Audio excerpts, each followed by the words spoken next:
In this video, we'll go over how to avoid or eliminate any cable issues that you might be having with your Rultract retractor system.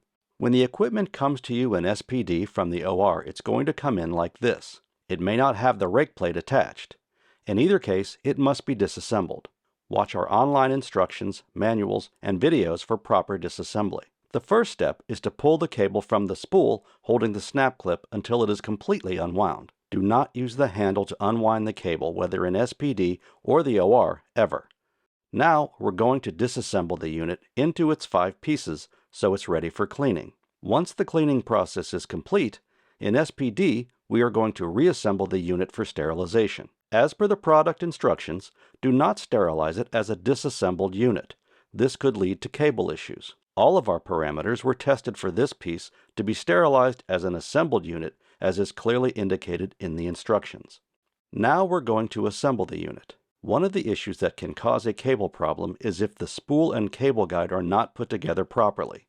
If you are asking the OR and a surgeon who might not be familiar with this to assemble this equipment during the case, this could only lead to problems with the cables. As per the instructions, this is supposed to be assembled in SPD. When reassembling, you'll see there is a flat surface on the spool. Let the cable hang over the flat surface, align the flat surface with the cable guide, and put the two together. They should go together very easily. If they're not aligned properly, this will cause issues with the cable. As you continue to assemble the retractor, it's very important to notice that there is a pin on the spool cap cover. This pin must be inserted into the kidney groove. If it isn't, it could cause issues with the way the cable winds up. Attach the spool cap nut. Hand tighten the spool cap nut as tight as you can get it. It's important to remember that the cable should be wound up into the spool for sterilization according to our sterilization parameters. Be sure that the cable winds uniformly onto the spool. Don't do this while sitting. Stand to do this to ensure the cable and snap clip hang straight down. Attach the rake plate if possible, because the rake plate adds the extra weight that is necessary to make sure that the cable will wind up uniformly onto the spool. Wind it up, then flip the reversing lever and pull it back down, and wind it up again. Leave about 2 to 3 inches of cable exposed. This illustrates that this unit functions as designed. You can either remove the rake plate or keep them together to put them in the tray and send them off for sterilization.